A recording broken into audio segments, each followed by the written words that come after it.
We surrendered because we were ready, not because we were weak. Then why do I feel like we walked into a trap? The Cothan dreadnought vessel of judgment dropped out of warp above Earth with 3,000 warships behind it. No warning shot, no demand, just silence and the slow turning of a fleet built to erase a species in one afternoon. On the bridge, Fleet Commander Zurash Kothal stared at the small blue planet and felt nothing but contempt. "Scans complete," said his tactical officer. "No planetary shield. No orbital defense grid. Weapon signatures, minimal." Zurash almost laughed. They didn't even try to hide. For 600 years, the Cothan Dominion had conquered every world that resisted them and erased every world that didn't bow fast enough. Humanity had done neither. They had gone silent the moment the fleet entered the system. No distress calls, no evacuation, no panic, just silence. "Open a channel," Zurash ordered. "Tell them this is their only chance to surrender." The response came back in 11 seconds. A single human voice, calm, almost bored. "This is Earth. We accept your terms. Land your negotiators. We surrender." Zurash frowned. In 6 centuries, no species had surrendered before the first shot was fired. "Too easy," muttered his second Braxu. "This is a trap." "Then we spring it carefully," Zurash said. "Send the diplomatic shuttle, full escort. If they so much as twitch wrong, glass the continent." The shuttle touched down in an empty field outside what had once been a city. Zurash walked out himself, flanked by 20 armored soldiers, expecting resistance, ambushes, hidden weapons. Instead, he found one man standing alone. No weapon, no armor. Just an old human in a plain gray coat, standing in front of a small wooden table with 2 chairs. "You're the negotiator?" Zurash asked, translator crackling. "I'm the only one who volunteered," the man said. "Name's Elias Voss. Sit down, Commander. We have a lot to talk about." Zurash did not sit. "Where is your government? Your military leadership?" "Gone," Elias said simply. "Underground or dead. Doesn't matter which." "Then who authorized your surrender?"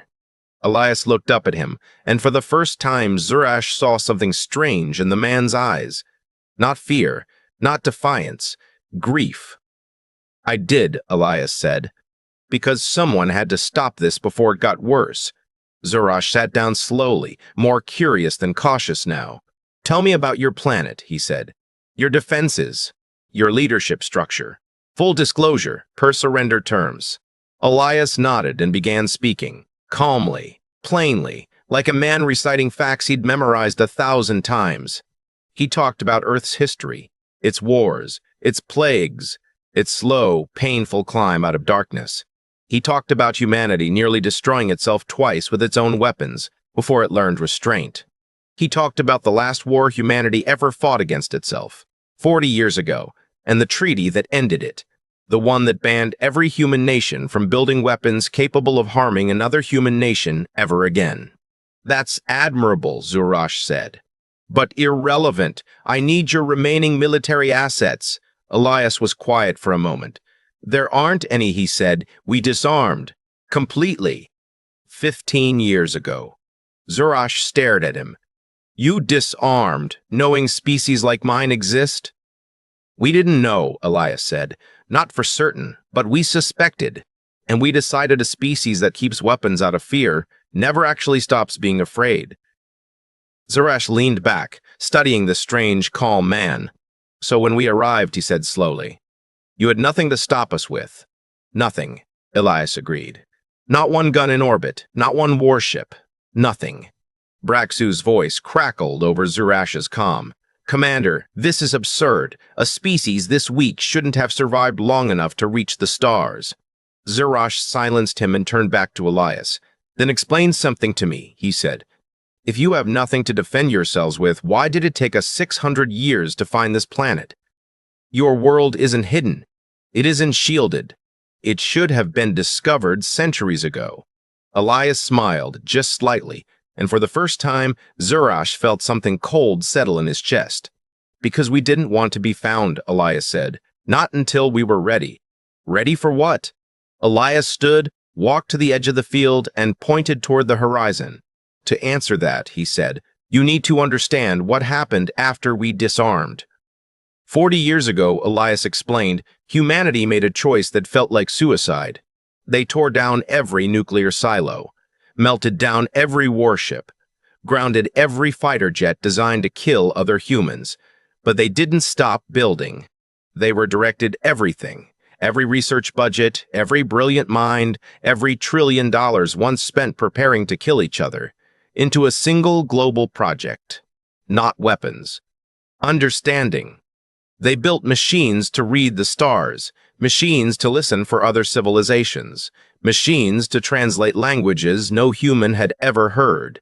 And when, 23 years ago, humanity's listening arrays finally picked up the first faint signals of an alien warfleet passing through a neighboring system, the Cothan's own communications intercepted by accident, humanity didn't panic. They didn't rebuild their armies. They studied. For 23 years, human scientists had listened to every Cothan transmission that crossed their detection range. They learned the language. They learned the culture. They learned the Dominion's entire military doctrine, its conquest patterns, its psychological profile, its one unbreakable rule. The Dominion never wastes resources conquering a planet that offers no resistance and no value. You built your entire strategy, Zorosh said slowly, around a rule you read in our own transmissions. Yes, Elias said. Then why call us here? Why surrender publicly, invite us to land, if you knew what surrender meant to us? Elias turned back to him, and his calm finally cracked, just slightly, into something raw. Because we needed you to see it for yourselves, he said. Not read it in a report. See it. A species that offers no fight, no value, no resistance. What does the Dominion do with that species, Commander? Zarash didn't answer right away. He knew the answer. Every officer in the Dominion knew the answer. Call them, quickly, efficiently. Move on. You're describing your own extinction, Zarash said quietly. I'm describing what should have happened 3 hours ago, Elias said. Except it didn't. Ask yourself why. Zarash stood, suddenly aware of how quiet the field had become. No birds, no wind, no sound at all except Elias's voice and his own pulse. What did you do? He said slowly. Elias reached into his coat pocket. Zarash's soldiers tensed instantly and pulled out nothing more than a small data chip. Everything you've said since you landed, Elias said. Your fleet strength, your deployment gaps, your commander's private doubts about this campaign, your Dominion's growing resource crisis back home. We've been listening to all of it for 23 years. Not just your public broadcasts, Commander, your internal ones too. Zarash felt the floor shift beneath him, though nothing had moved. That's impossible. Our military channels are encrypted with a cipher your Dominion adopted 80 years ago, Elias said. One your own engineers warned was outdated 11 years ago. Nobody listened. We did. He held up the chip. This contains 8 years of your fleet's internal communications, troop movement patterns, supply chain weaknesses, the location of 41 undefended Cothan colonies. Your Dominion's entire southern flank undefended because every warship you have was sent here to erase a planet with, and I quote, your own fleet logs, Commander, negligible strategic value. Zarash's soldiers had gone rigid. You're bluffing, Broxu snapped over the comm. No species listens for 23 years and does nothing with it. We're not doing nothing, Elias said quietly. We already sent it. Silence. Real silence, the kind that swallows a battlefield whole. 3 hours ago, Elias continued, before your shuttle even landed, this data went out, encrypted, scattered across 1,000 relay points to every species your Dominion has conquered, oppressed, or destabilized in the last 200 years. Every rebel faction, every resistance cell, every enemy you've made and left alive out of arrogance. Zarash's hands had gone cold. Why? He said, voice barely above a whisper. Why tell me this now? You could have let us land in ignorance. Let us celebrate an easy conquest while your war spread behind us. Elias looked at him, and for the first time, Zurash saw not triumph in the man's eyes. He saw exhaustion, sorrow, the weight of a decision made by people who never wanted to make it. "Because we're not like you," Elias said. "We didn't build this to destroy you, Commander. We built it because we were afraid, and fear taught us to prepare. But preparation isn't the same as wanting a war." He set the chip down gently on the table. "You still have a choice," Elias said. "Turn your fleet around, go home. Warn your Dominion that the era of easy conquest is over. Not because we'll fight you, but because everyone you've ever hurt now has the tools to fight you themselves. Or stay, glass this planet in petty spite, and lose everything behind you while you do it." Zurash stood in that quiet field for a long time, the weight of an empire's arrogance finally settling on his shoulders. He thought of his home, his family, the 41 undefended colonies now marked for revenge by species who had waited decades for exactly this moment. He thought of the silence that had greeted his fleet, not the silence of a broken world, but the silence of a species that had spent 40 years choosing patience over fear and understanding over weapons. "You could have fought us," Zurash said finally. "Why didn't you build weapons instead?"